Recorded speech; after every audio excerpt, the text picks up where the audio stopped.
Welcome to the Currency of Grief, the podcast where we confront two of society's most taboo topics, death and money. My name is Justin Weidenfeld, and I'm here to serve as your grief financial officer, guiding you through the complex and emotional journey of what happens when money and mortality collide. Whether you're navigating the aftermath of losing a loved one, looking for practical advice on handling pre- and post-death planning, or simply just wanting to start those hard conversations about legacy while you still can, this space is for you. Together, we'll hear real-life stories from real-life people who have navigated the intersection of grief and money and come out the other side. Our guests will share their stories, practical insights, valuable advice, and moments of clarity so that none of you have to navigate this alone. I'm grateful you've decided to join us on this journey. Now let's dive in. So without further ado, let's meet our guests for today's podcast. I am humbled and honored to be in the virtual studio with Cassidie Bates.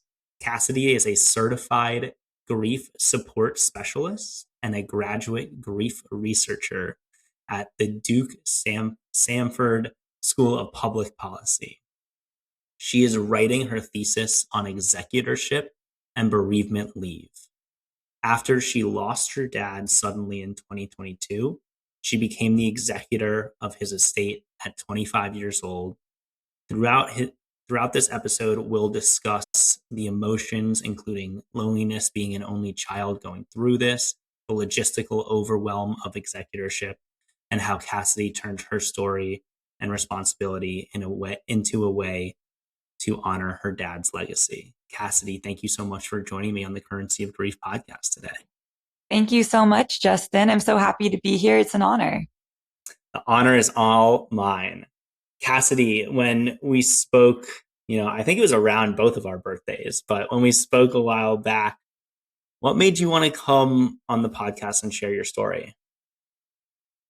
I love the mission of what you are doing and continuing to do with this podcast of normalizing the conversation around grief and finances, both of which I think are very taboo and uncomfortable subjects. But as you so eloquently said in the intro, these are inevitabilities. We have to be able to have these conversations. So for me, I think of everything through a policy lens of how can we create stronger grief informed systems. And I don't think we can do that until we're able to have these conversations. So I'm just so excited to be here with you today and have this conversation. And I appreciate all the work that you've been doing on the policy side. And I'm excited to dive in and talk about all of it more and where you're heading as well. So here in the Currency of Grief, I know, you're an avid listener and, we don't hold back. We dive right in. So Cassidie, tell us a little bit about your grief story. Yeah, I'm happy to. Thank you for asking. So my grief story begins back in 2022. I suddenly lost my dad. I was 25 when this happened, and my dad passed on a Saturday. I drove to his home a state over that day, saw him in the morgue for the final time, physically seeing him that following morning. And that was really the beginning of me serving as executor for my dad's estate. My dad wasn't married at the time that he passed, and I'm an only child. So I was really catapulted into not only grieving my dad, but also serving in this capacity as executor, where every day you're making decisions on things that I knew nothing about. And it was really a journey of figuring it out as I went. Every day looked different. And that journey just fundamentally has changed me. Not only has the grief changed me, such a profound loss, um, but serving as executor was also a very challenging yet empowering journey. Yeah. And if we were to rewind from a childhood and leading up to the first 25 years of your life, who was your dad in your life? And also, if you want to share his first name, that would be great. Oh, I really appreciate that question. That is something I really admire when people in the grief space ask, what was their name? Tell me a little bit about them, because I think it is so beautiful to honor the life they lived, not just how they passed and what the grief has been like, but really honor their life. So my dad's name was John Michael Bates, and he was an amazing human. To put it in concise terms, he was a prolific traveler, lived abroad for much of his life, lived all throughout the Middle East, Bahrain, Iran, Saudi Arabia, and traveled all over, whether it was Europe, Australia, all over Asia. And that sense of adventure and desire to see the world, get to know and respect the locals and understand why people live the way that they live is one of the traits I am most grateful to have inherited from my dad, just truly wanting to see and experience this world.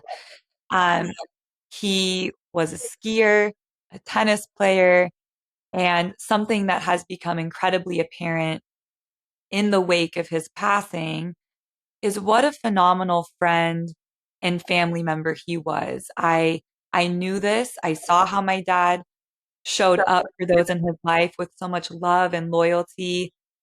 But since his passing, that community of his has even further brought me in to that wonderful culture he really cultivated throughout his life. And I've been so grateful to receive love and support from all of these people who knew my dad in his life.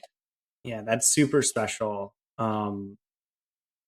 That's to a live in just to talk about him being a traveler, an amazing friend, a family member, a skier, a tennis player, and then also hear it um, from the people that he touched. One of the things that I don't think I was ready for is people would came up to me at the shiva or the funeral and they were like, here's this story about your dad, and I was like, it was such a whirlwind. And so, when did those stories start coming to fruition, coming out, and was his like how? And also, do you mind going into how he died? Yeah, I'm comfortable sharing about that, and I just resonate with what you are bringing up about family and friends sharing those stories. It's such a trip, but also so beautiful to hear about your dad in his 20s and his 30s, like a version of our parents that we're not really, we just weren't here to see, Yeah. and to get to know them from the lens of their friends and family is such a unique thing. But to answer the question, my dad had a sudden heart attack, sudden cardiac event, I guess is the most accurate way to say it medically, but it was just a normal Saturday. He and I had talked on the phone that morning. We talked all of the time, and we're very close. And I had called him that morning, and he and some friends had just gone to a Grateful Dead tribute concert the night before. He was having a dinner party that Saturday night. He was preparing dinner, getting wine and pasta and everything ready. And about 5 hours later, I receive a phone call, and it's a voice that I do not recognize on the other end of the phone. And I'm just as confused as this other person is as to who the other is. And it was a doctor from the emergency room at the nearest hospital to him in Nevada, just saying, Cassidie, I'm so sorry. I'm a doctor here in the emergency room, and your dad has passed. And I'm like, nope, Mm. what? This is not making sense. I just talked to him 5 hours ago. Everything was completely fine. What do you mean he's gone? And they just assured me they did everything they could, but it was a sudden cardiac event, and he was gone. Wow. Where were you living at the time? I was in Northern California. My dad was in the Reno Tahoe area, so I was about 3 hours from him. Yeah. And What happened immediately after? Did you drive to, the Reno Tahoe area? I did. Immediately, I went into complete shock. I did not. clearly denial is a very real stage of grief because immediately I thought in my head, I just need to get there. And as soon as I get there, there's something I can do to fix this. This just can't be, this doctor must be incompetent, or they must not understand something, or my dad, there's just no way my dad is gone. Um, so I think I went into immediately this mode of this can't be, I'm going to get there, I'm going to fix it. But also, I need to sort of rally the troops. And I think that was my subconscious protective survival mechanism kicking in of I need to let some people know so that when it all hits, I'm not alone. And so I Mm. had called, um, the first person I called was my mom, and she had actually just left my house. And I said, come right back. I need you to drive me to dad's house. And they'd been divorced 15 years. Um, I just said, Dad just died. I can't drive. I need you to get me to dad's house. She turned right around. I called my boss. I called my aunt and my uncle, respectively, two different families. And then I think the communication cascade really took off from there. And folks started making their arrangements to get to my dad's home in Nevada to meet me there. Wow. Yeah, the way you phrase that is the communication relay when something like this happens really does just it just spreads like wildfire. It's yeah, and I think it's great that you didn't try to drive the whole way as well. Mhm. It's really grateful that your mom was there for to take you to your dad's house. And wow, yeah, sounds like a lot. Um, throughout the entire process, so immediately and then afterwards, who gave you support throughout? Support came from some very unexpected places. Um, One thing that comes to mind because it was just so needed in the moment is my dad's car was due for an oil change right when he passed. And I didn't drive myself to his home. So I needed to use his car.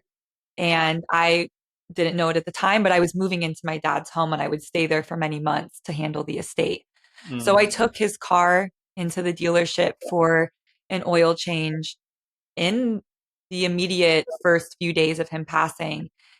And the mechanic says, well, can we just get John down here? I need John to sign off on some things. And I lose it in front of the mechanic. And I'm like, that's my dad. And he just passed. And no, I can't get him down here. We're going to have to work on this together. And the mechanic stopped and grabbed my hand and started crying and shared with me that his dad had recently passed suddenly as well. And that he was wearing his dad's clothes because the smell of his dad on his clothes gave him comfort. And so it was just this very unexpected, random interaction where individuals I started to see we could all relate to each other through our grief, even if we didn't know one another. So that was a very beautiful moment that I needed in that immediate grief. But Yeah. to kind of zoom back a little bit, where I received support ongoing through that grief journey, again, was that sort of innermost circle that I alluded to earlier that were the family and friends and family friends that my dad had really cultivated beautiful relationships with throughout his life that I had been close with throughout my life. They were the ones who really jumped in to support me, and I could trust that this was a group that only had my best interest at heart. And my therapist was a fantastic support. My dad had pre-selected the realtor that he wanted me to work with to sell his home if that's what I chose to do. And that realtor had helped our family with any home we had purchased my whole life. And my dad's realtor was an amazing support because he knew my dad, he knew our family. So it was those who had been closest to me throughout my life, but also people who I was just meeting in the grief journey. Yeah.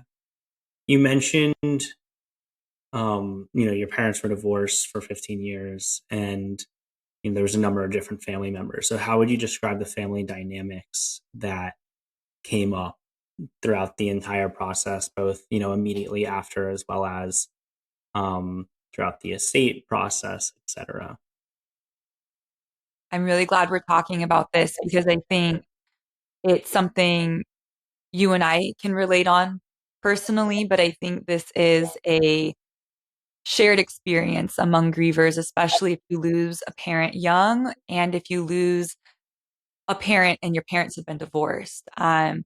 So just to keep it brief and be respectful to all of my family members who are still around and um, aware of the situation is, I think, to put it lightly, my parents' divorce is something that was really challenging and very drawn out and painful, but was also something that in 15 years we had found a lot of peace with, and everyone had made their amends and moved on. And my parents had remarried. But his passing, my dad's passing, I think brought a lot of that back up. And a lot of that was something my mom and I, within our relationship, needed to navigate because I think both of us were surprised at how much past and history came back up through his passing. Another thing I'd like to briefly share on this is the role that our person played in the family. So if we lose a loved one, for me, my dad, he was nearly 80 when he passed. He was a much older dad when he had me. He was sort of the elder of our family, and he played a great support role to not only me, but to nieces and nephews, aunts and uncles. And he just sort of was the glue in a lot of ways that held our family together and supported the family in many ways. So when he passed, I felt that there was sort of an expectation or at minimum a curiosity if I would sort of absorb that role that my dad played in the family. Yeah, that's super hard, and also, resonates with me so much. So if you're listening to the podcast for the first time, my dad died at 52. I was 21 years old. My parents were divorced, what, 7, 8 years prior. And my dad had just remarried. And so, yeah, it was really challenging navigating it with my mom because I needed my mom to be there emotionally. And she also, knew a lot of the intricacies with regards to, you know, his life estate. Like, I knew he should have gotten a will. Like, I told him so many times. Oh, no, yeah. And so my mom, had her experience with my dad, and it was challenging to navigate that, but she, really was like did her best to support me emotionally, without, money and family becomes so close knit. It's really hard, who's in the inner circle and who's not. It's like, it's really challenging to navigate. And then, similar to you, my dad played a role where he supported a lot of different people, and he was the glue guy. I love the way you put that. And he, that responsibility, I felt like, potentially fell on me. And I was like, am I ready for this? Do people need, the 25-year younger son, or 30, whatever, 30-year younger son, like, um, to step into that role? And, also, did I need to be in that role in that time, or should I focus on my number one job, which was to grieve? So it's really hard. And I really like how you put that because you bring up a really good point. I think that right there is the tension between grief and money. We were both in our early mid 20s when we lost our dads. So no, we were not generationally in the position to take on the role that maybe both of our dads played in our respective families. But then that expectation of what what role do you fill and where does the financial obligation come in is a very complex tension point. Yeah, a specific example is, I inherited half of what my dad had. My brother inherited the other half. We go out to a family dinner. It's me, my stepmom, stepsisters, my brother. Who pays? Dad's not there anymore. Um, it was really awkward the first couple of times as to like who put their credit card in. It's like, do we split it? Like, what happened? Does my teenage brother pay, like chip in? Who fills that void? So when you lose someone, it's challenging. This is all part of, when you lose someone and divorced parents, it's also challenging. And these are all things that, from a grief and money standpoint, that come up. Yeah, thank you for sharing. And just real quick, all I want to say is I think it brings up how these conversations are so important to have. And I've had to have these conversations with my own family of, here's the information I'm comfortable sharing of what the estate planning was. This is the position my dad left me in. I'm really grateful for X, Y, and Z. And at the same time, my dad made the choices he made in his 70s, nearly 80 years old, on how he wanted to store his resources. I hopefully have another 50, 60, 70 years of my life. I do need to make different choices than my dad. He got extremely generous the older he got, which is beautiful.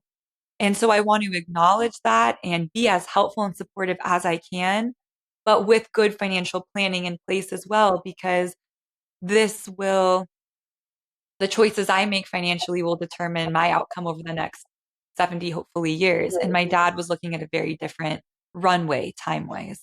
Yeah, it's a financial planning, like, I guess, decision, but also really an emotional decision as well, because it was sudden and it's challenging. Mm-hmm. Absolutely. Speaking of that and all the emotions, can you go through physically and emotionally what you were going through in the months or the weeks or the days after your dad died? Yes, I absolutely can. And for those listening, I really hope that this resonates because I think that grief manifests very differently depending on where you're at in the grief journey and how long it's been and the access you've had to support and resources. And all of us have very different access. So that plays a huge part. The immediate grief was terrible. I had never experienced that level of heartbreak and I was depressed and I was partially depressed because I didn't realize you could be in so much pain. You could be so hurt. I just didn't know as a human you could experience so much pain and heartbreak. I remember in that immediate grief just wanting to sleep because I was seeing my dad in my dreams. And I felt like if I fall back asleep, maybe I will get to be with him for another moment. And that phase couldn't last long because I had to go be executor. And so what I was knowingly doing at the time was really compartmentalizing my grief. I was feeling it when I need to feel it. There were these like somewhat random outbursts where I would hear my dad and I's song on the radio and completely lose it and really feel it. Or pull up to the house and he had a front door where you could, if you have like a screen door type Yeah. glass door in front, and if the main door was open, you could see into the house. And every time I was driving up to his house to visit him and he had the main door open, I could see him sitting in his recliner watching the game in the living room. And anytime I would pull into the house and I'd see the recliner, but it would be empty, it would hit me all over again. Oh my God, he's gone and I'm about to walk into the house and he's not going to be there. So to get through the executorship, I really had to compartmentalize it and just go into business mode.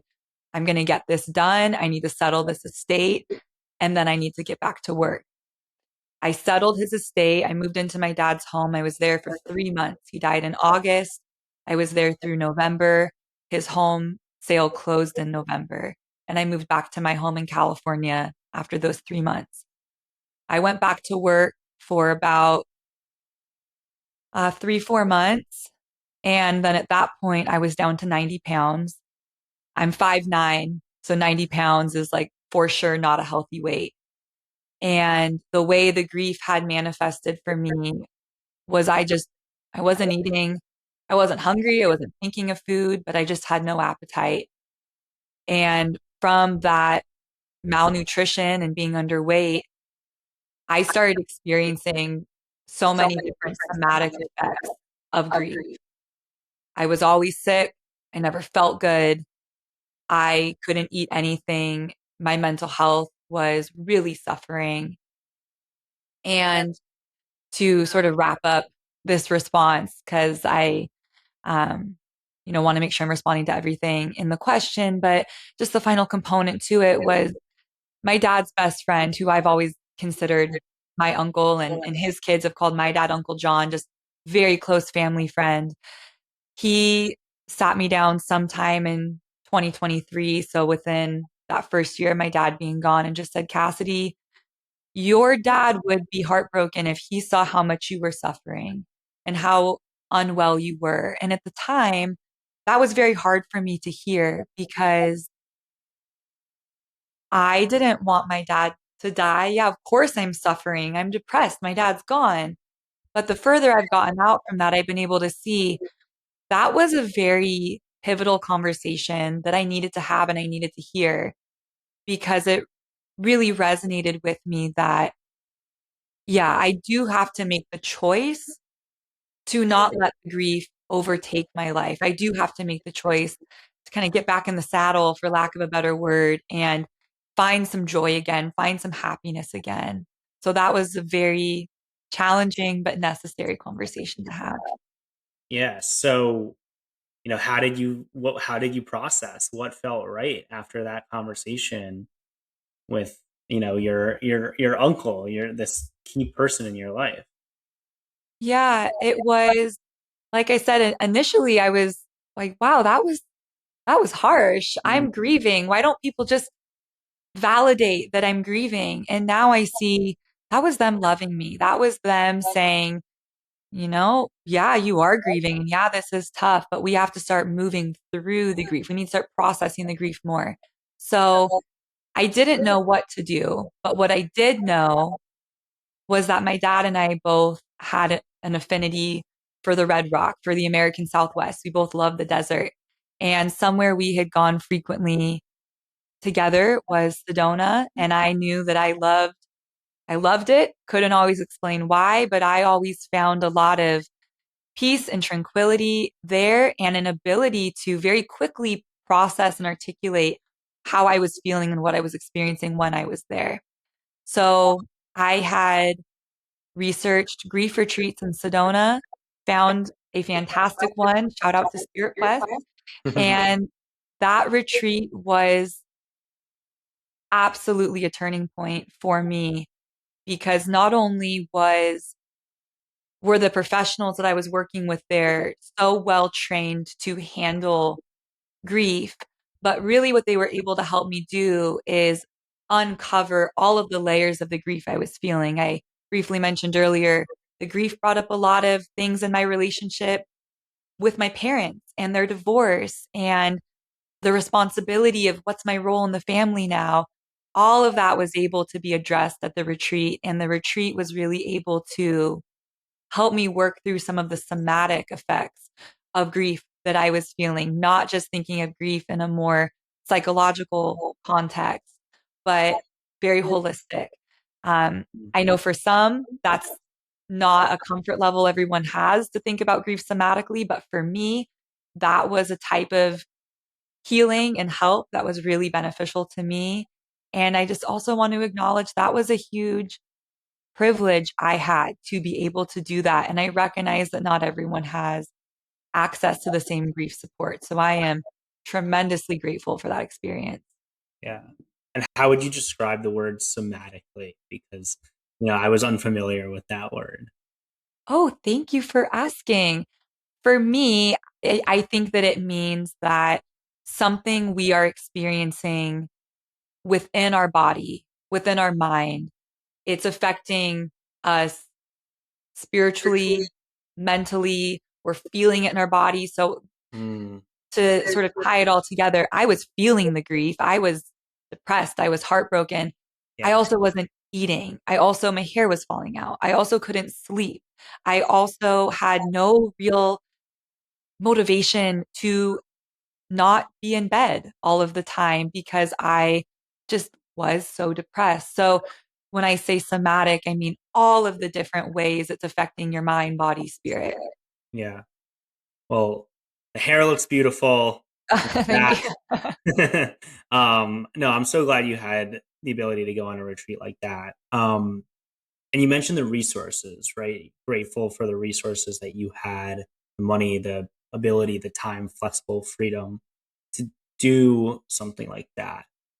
And I think that's in my version of that was experience camps where I was able to, go back and be a kid again and volunteer with other kids who have experienced loss. And, I saw myself in them, and giving back made me feel like I was honoring my dad. So maybe I'm answering my question already, but if somebody's out there and they don't have the financial resources, what's maybe one thing they can do to one thing you got out of the retreat that you can emulate, in your hometown or, maybe wherever it may be.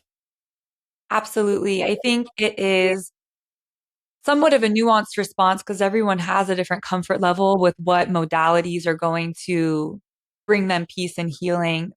One practice that I was really introduced to at the retreat that anyone can do for free from home in group settings or independently is breath work. And breath work, for the way I would think of it, is just a set of breathing exercises. There's many different types and there's many variation to it. Um, but in a way where it helps your body sort of release the emotions that you might be hanging on to.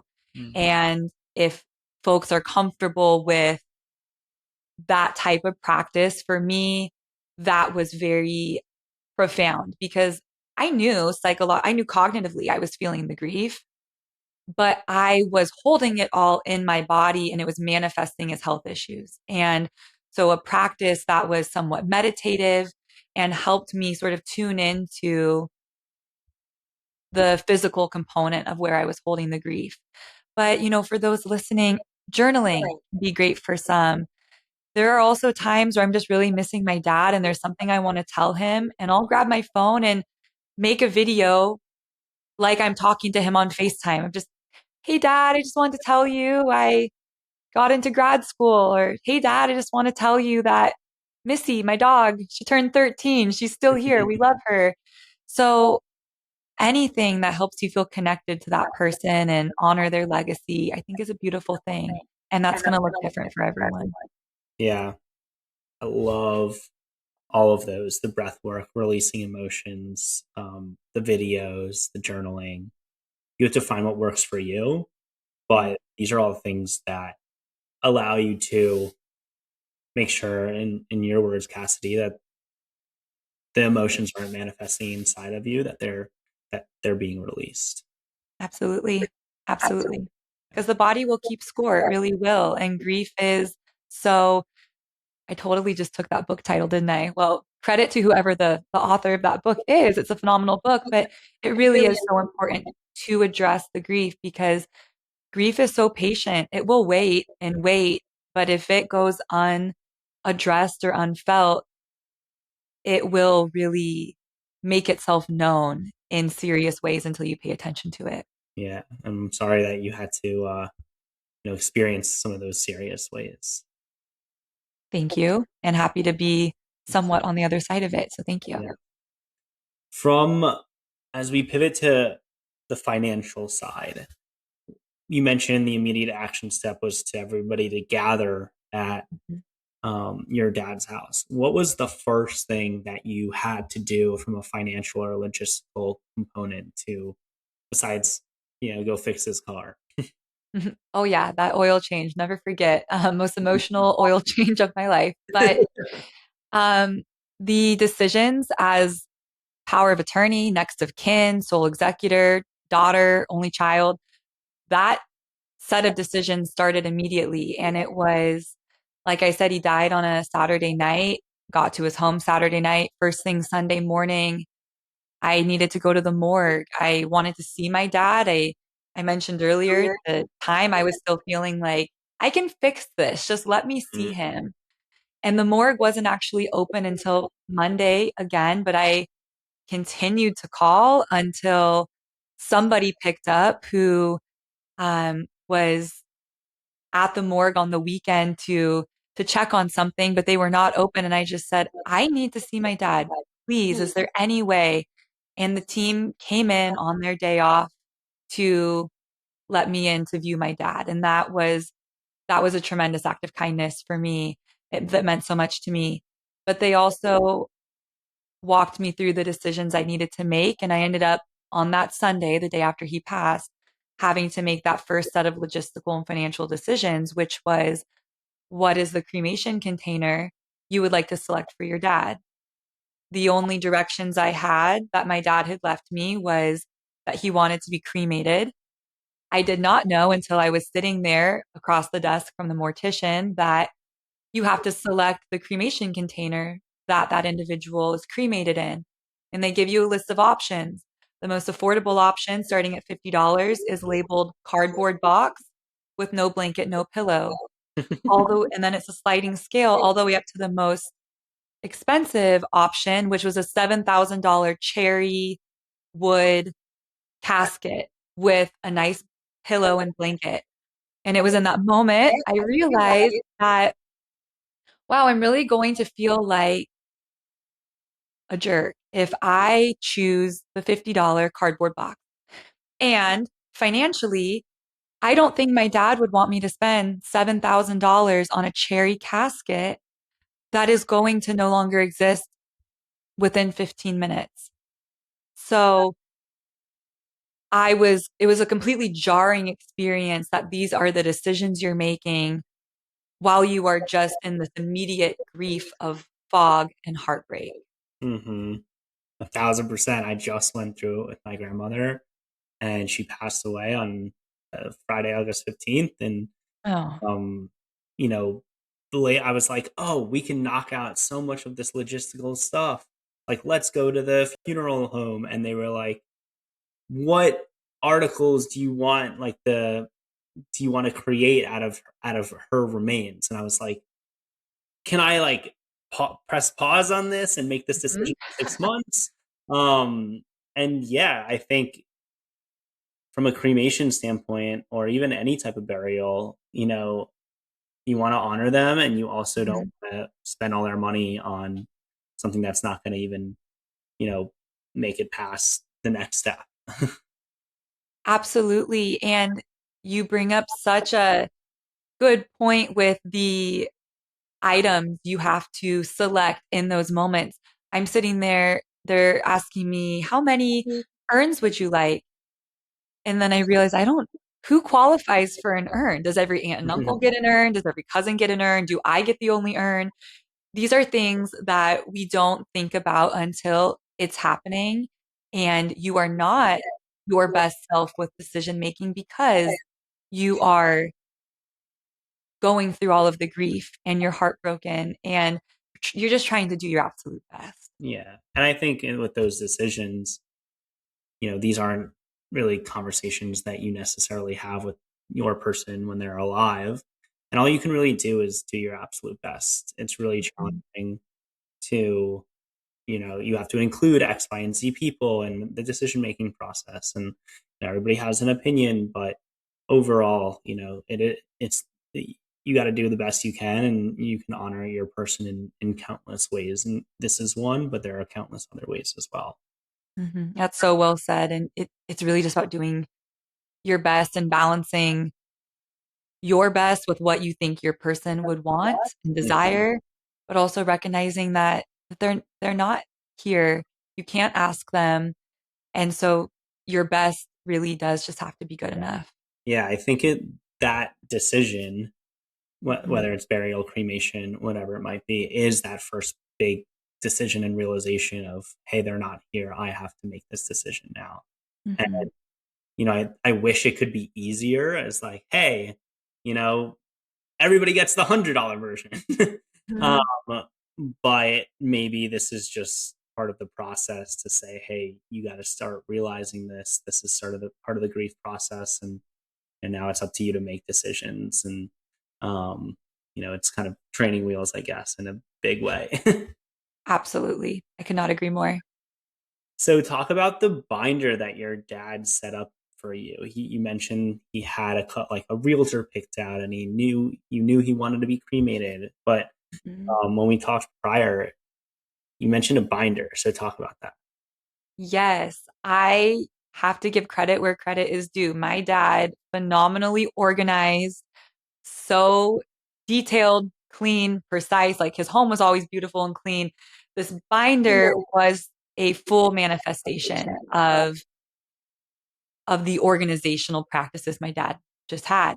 So this binder was put together probably around the time I turned 18. We added to it throughout my early 20s. But when my dad and stepmom went their separate ways, and my dad was needing to, and I was turning 18 around the same time, my dad and I had the conversation that I was able to be listed as power of attorney now that I was an adult, and we needed to remove anyone from the will that was no longer needing to be part of it. And it was during that time where I was able to have the conversation with my dad, although it was a very hard conversation for the both of us, where I just said, Dad, it would be such a gift to me, and I would really appreciate it if you could write down some directions for me. I'm not talking about the will, I'm not talking about anything financial, but specifics on the little things that might come up, because one day it's just going to be me. You're not married, I have an only child. It's just going to be me one day figuring all of this out. And for him, I could recognize that having that conversation and putting that binder together was a real reckoning with the age that he was. He was in his late 70s at this time. And that was really hard for him. My dad was, I think, the definition of age just being a number. He didn't seem like an old man. He didn't look like an old man. He was still skiing and playing pickleball and tennis and ping pong and all of the things until he passed. And so I think for him, putting that binder together was truly an act of love for the future version of me. And you open this binder and it has everything from the realtor he selected to the Netflix password to the password for his Prime account to his login for the utility bills, everything. It was everything. And so when it came time for me to start closing down accounts or transferring service into from his name to my name, I just opened that binder and went down the list, and that massively expedited the executorship process and the estate settlement. That was such a gift. Wow. And what was that process like of closing down accounts? When did it start, and how long did it go? And what I think you were living in his house for the next 3 months, but, Mhm. when did it officially end? Great question. And for those, That's why they pay me the big bucks here.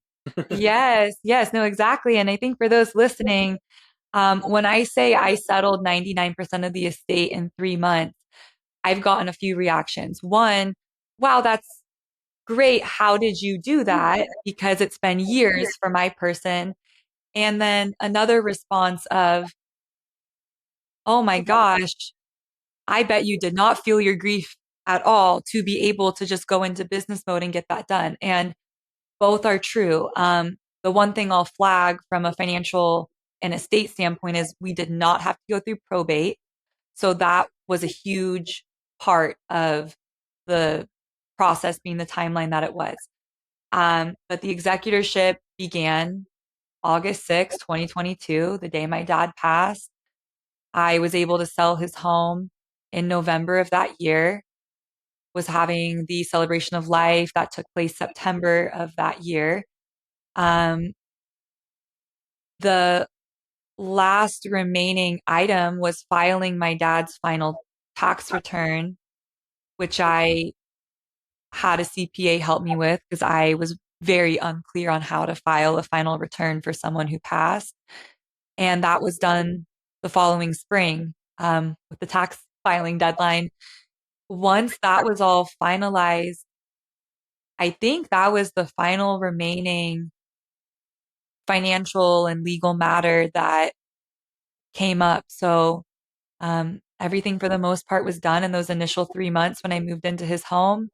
And just every day after that first week or two, when it was really challenging to get up and move, but really a majority of those 3 months, every day I was just doing as much as I could because I knew that the flexibility I was being extended from my workplace to take this bereavement was so fleeting.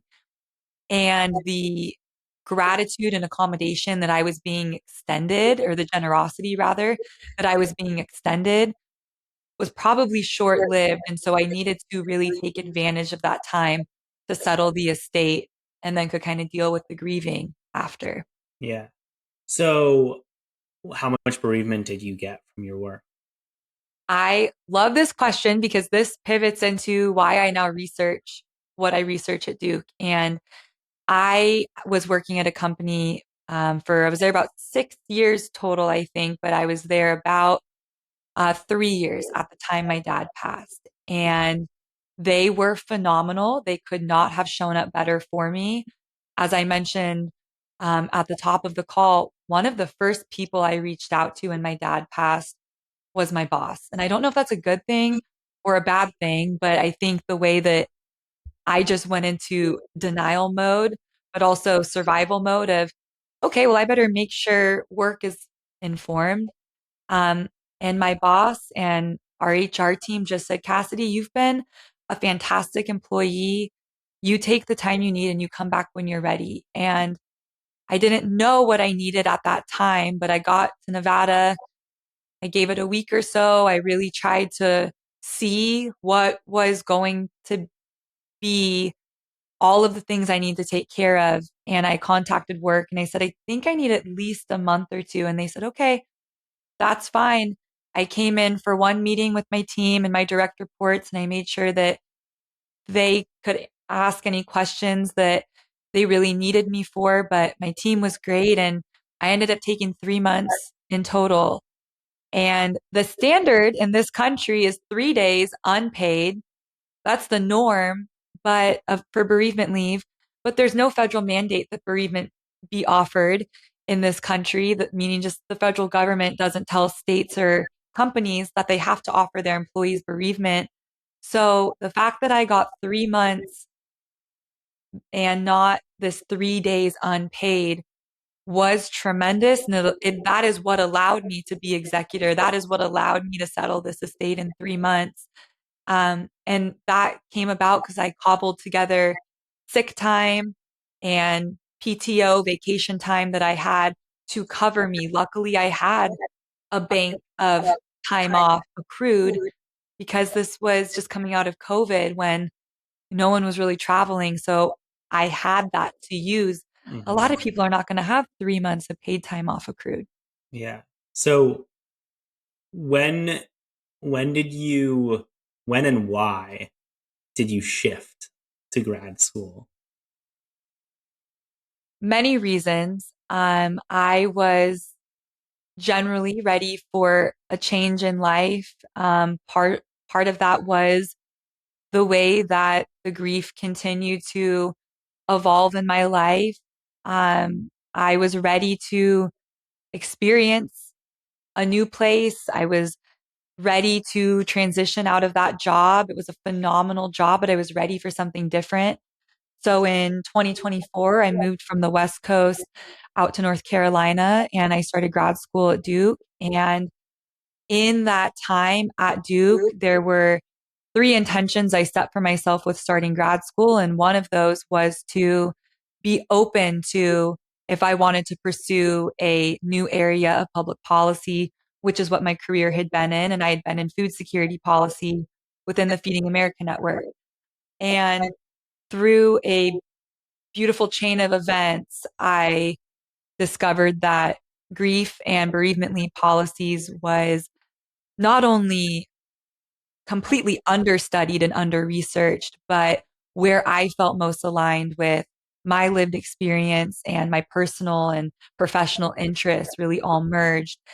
Um, I was able to intern with Grieve Leave. Shout out to Rebecca. I know she's been on the podcast and just another tremendous force of nature in the grief space. And that internship really gave me foundational knowledge to see the grief space through a different lens, not just my lived experience, but through a professional and policy lens. And me looking at everything through more of an advocacy perspective, seeing that 3 days of unpaid leave is the norm for bereavement in America, I I just had to research it, and that really motivated me to get involved and do more in this space. Yeah, I can tell it visibly makes you as mad as it makes me. Oh, absolutely. We have to do something, and we are. And I, just want to underline how much or underscore how much I recognize my bereavement experience was profound and rare and not the norm. And that it is what it enabled me to settle that estate in such a quick way that I was able to really work on processing my grief and feeling it. But you cannot do that with 3 days. Absolutely not. And so my goal through my research is to be part of building stronger grief informed systems so that all grieving Americans are better supported when they lose, one of their closest people. I love that. And the currency of grief and me personally are going to be right alongside you, supporting you as you achieve that goal. Let's go. It's a group effort. I'm so excited. Um, I want to double click on some of the things that you mentioned during the process of closing down your dad's estate. Mhm. So, why were you able to bypass probate? What was set up to allow you or enable, or I guess, yeah, enable you to not have to go through probate? My understanding of why I was able to bypass probate is that I was either listed as a transfer on death, TOD, Mm-hmm. or as a co-owner on accounts prior to my dad's death. Um, or I was the only next of kin and had power of attorney. So the combination of all of those things, of there being no one else that was next in line other than me, being an only child, me already being granted power of attorney, and then with accounts that maybe would have gone to probate, me having either that transfer on death or already being a co-owner, it was pretty seamless for things that are typically the items that would take you to probate court. Yeah. Was there a trust set up? There was a will, there was not a trust. Okay. So more likely than not, you were named as the, next of kin, only beneficiary in the will and the executor. And so you were able to, you know, as well as TOD, co-owner, etc. So that Mhm. the will is typically the last thing that's read, and account titling and beneficiary designation are the first two. And so if that is designated properly, your beneficiaries are updated, the accounts are titled correctly, then there are possibilities that you can bypass probate, which happened here. Yes, and that's something that for those listening, I recognize that's a really hard step to take if you are the person thinking of setting up your next of kin and having to have those conversations and make all those administrative changes. But I have said for years that that is one of the greatest gifts my dad left me with, that he was proactive in titling accounts in the way that he did and trusting me as a, young early 20s Hmm. to add me to all of the things he needed to. Not that I would have done anything, but I just recognized that, parents are cautious to let their kids in on all of that information. Um, but that was one of the greatest gifts because it did allow me to get through this executorship, to really focus on healing and rebuilding. What does my life look like without my dad? Mm. Yeah. How do you get to that point as quickly as possible of rebuilding the new normal? And the reason Mhm. I asked about from a logistical standpoint, whether there was a trust, because a trust, maybe I'm a parent and I don't want my kid to be a co-owner. Maybe they're a minor, maybe not. You can set up a Mhm. trust that would also, have the instructions, the necessary instructions to achieve the same thing. The other, Absolutely. yeah, the other thing that I want to touch on is, what was the process like getting a death certificate for your dad in Nevada? Oh my goodness. This was one of the trickiest things. And I have a lot of love for my home state. However, the department that handles issuing death certificates was really a challenge to work with, to say it lightly. Um, my dad passed, like I said, of a sudden cardiac event. The doctor in the emergency room who declared him deceased and put the time on the death certificate thought that it was one type of cardiac event that led to him passing. However, when my dad was transferred to the morgue, he was reevaluated by another doctor. The specifics on that, I'm not sure. This was in the immediate hours. I was trying to get to the Reno Tahoe area as quickly as possible, getting phone calls from the ER and the morgue, and Hmm. not all of that was clear why he was being reevaluated to me. However, that second doctor that reevaluated my dad thought that it was a secondary type, a different type of cardiac event that led to my dad's passing. So, because they didn't agree on what type of cardiac event occurred, it held up the death certificate being processed. And for anyone who has been the next of kin or an executor or a trustee, you know that you cannot do anything until you have that death certificate. That is your golden ticket that says, I have the right to be making these decisions and serving in this role. I believe it got delayed 3 weeks. And so things with Social Security or insurance, the title on the house, all of those things could not be addressed until I had that. It took me calling the state of Nevada. I believe it was their Department of Health and Human Services and a records department within that agency that finally got some momentum.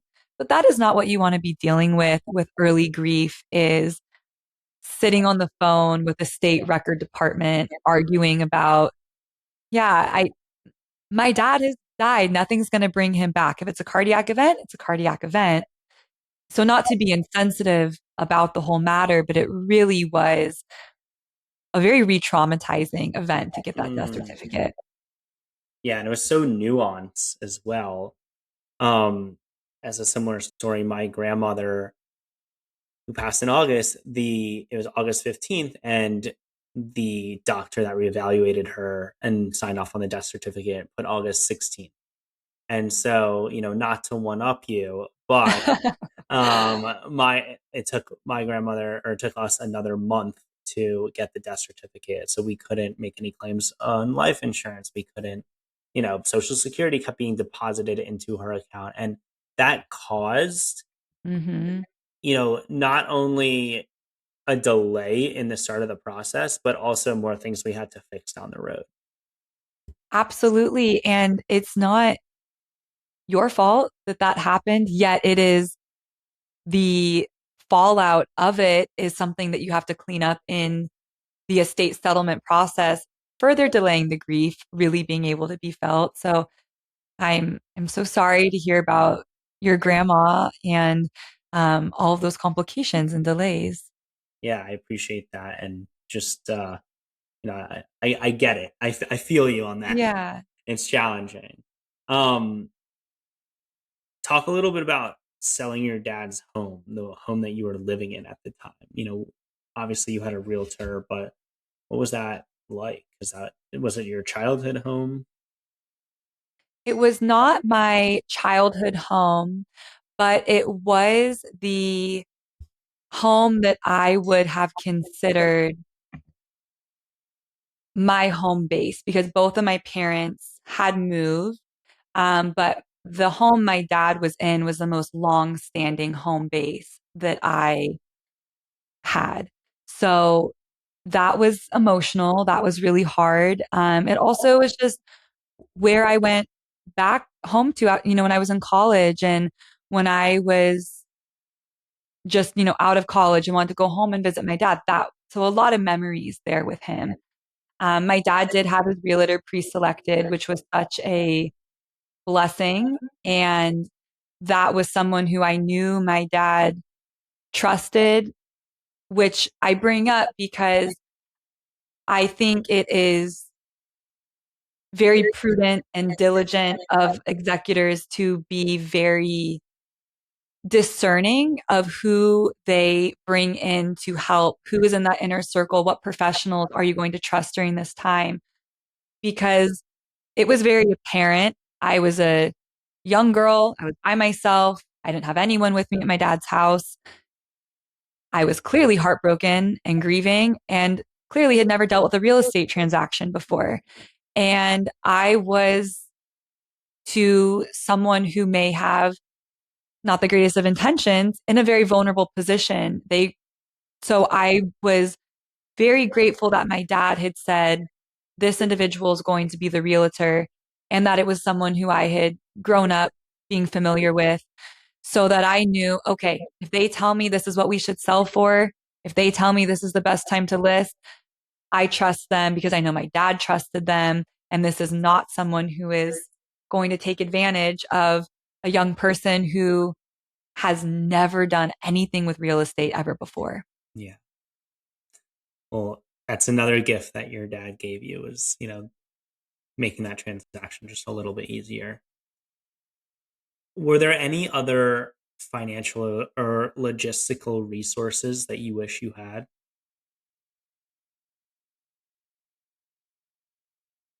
Financial or logistical resources that would have been great to have, I think, would have been general information and guidance on what you're going to expect as an executor. It is a process that for me, and I think for many others is, and what my research tells me for a lot of people, you do not know what is going to be required of you until you are going through it. There are decisions you are going to have to make on topics that you know nothing about. There are experiences and situations you're going to find yourself in that no will or trust is going to prepare you for.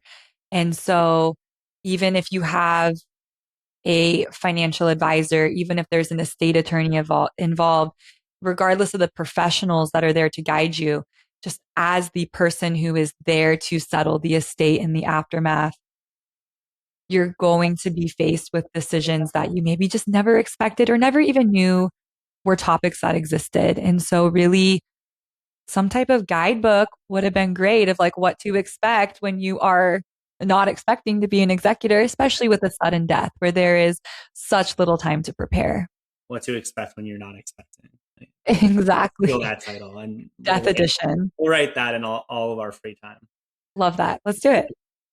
What do you wish? What else do you wish you knew? What would be in that book, or what questions did you maybe not get to ask your dad that you would have wanted to? If there was something I could ask my dad through the estate process that I wasn't able to ask him, I think it probably would have been about certain things with his celebration of life.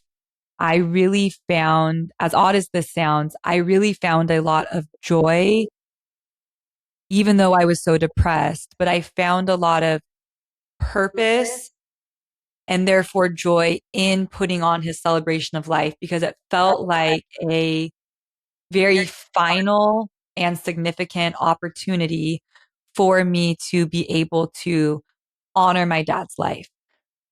And what I had done was I put together a timeline of life that was on display at his service. And I had the venue bring tables in, and I had gone to a craft store and bought a bunch of little stands. And what I did was I took all of the photos that I felt and memorabilia, his Eagle Scout badge, his name tag that is in Arabic from when he worked in the Middle East, and all of these things that I felt collectively represented his life. And I had them displayed as a celebration of life, at a timeline of life at his celebration of life. And that gave me a lot of purpose and felt like I was memorializing who he was on this planet. But I would have loved to ask him, what he wanted highlighted, who he wanted there, what he would have most liked to be remembered for, because I remember him as my dad, but he had decades before me. And so knowing how to best memorialize that as an only child without him having a spouse, that was something I leaned on friends and family to fill in those gaps of how do we really honor the totality of his life, not just these 25 years as a father. Yeah. And how do you honor your dad's legacy today, after that celebration of life and the years past and the years to come? One of the ongoing ways I try to honor him is by remembering to take care of me. As odd as that may sound, I think my dad wouldn't have wanted me to stay in that phase of grief where things felt so heartbreaking and hopeless.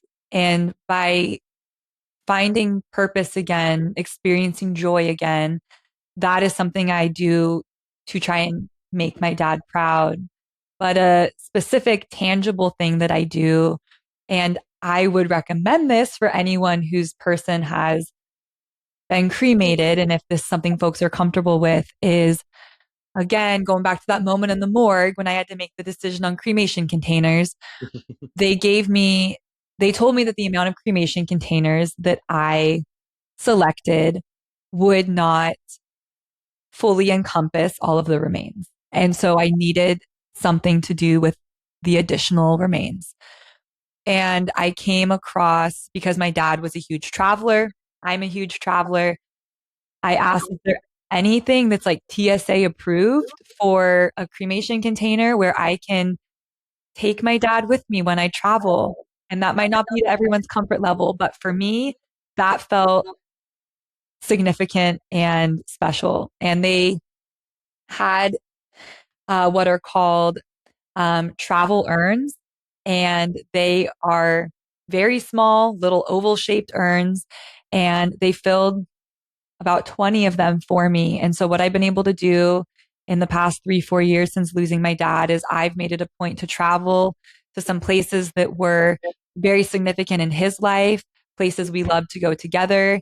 And if it feels right, if the moment is appropriate for it, I've done ash scatterings for my dad at some of these places. So that for, quick example, this summer, I was able to study abroad, and I took a day trip out to Zermatt. And that was one of my dad's favorite skiing locations in the Alps. And I was able to do an ash scattering there for my dad.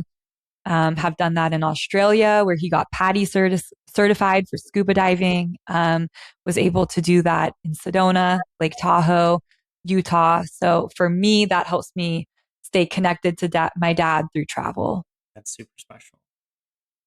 Thank you for sharing those rituals and those experiences. Thank you for allowing me to. I don't know that I've ever been asked that. So that meant a lot to share that. Thank you. Cassidy, as we wrap up here, is there anything that you want to make sure that our audience knows? Anything we haven't hit on? Any advice that you would give in general to our listeners? Two pieces of advice come up. The first is that, speaking from my lived experience, grief is something that profoundly changes your life, and it's going to look different and it never goes away. However, I do think the grief evolves and we learn how to continue to move through life while we're holding this ever changing, ever morphing grief with us. And my advice, just because this is what has been powerful for me in my life, is to allow it to transform you. It is really hard to get through certain phases of the grief, and it will never go away, and you will never stop missing that person. However, I think it has the power to, like I said, transform you to a place where there can, at the same time as there's the heartbreak, there's also the gratitude for the insight that grief can bring to your life. For me, I move through the world very differently because I fully recognize that I don't know what anyone else is going through. And they might have just lost their closest person. You don't know how close someone is to just completely crying. So I try to be much more empathetic and compassionate and loving. And then just a quick policy plug, because this is always where my brain goes, is that, if you are a griever, especially an executor, you find yourself in the position of having additional responsibilities in addition to grieving, is just be your own best advocate. Bereavement leave in this country is literally non-existent. We don't legally have it. It's not a legally mandated type of leave, and it's nuanced by state, but advocate for yourself, ask for what you need. I think people really do want to be able to help you when and if they can. And one big takeaway from my time as executor is it is all about advocating for yourself, for what you need in the grief, and advocating for how you feel best honors your loved one that you've lost. Thank you for sharing those pieces of advice. You shared, I love the allow it to transform you, and obviously your policy plug of being your own advocate and knowing what you need and expressing it. Because yeah, you're right. People want to help. A lot of times when you're grieving, you don't know how to be helped. But Mhm. when you are able to figure it out in those moments, don't be afraid to share that. So last question here. Imagine you're talking to a young girl who is 25 years old and they're about to embark on, or they've just lost their dad and they're about to embark on, being the executor as an only child.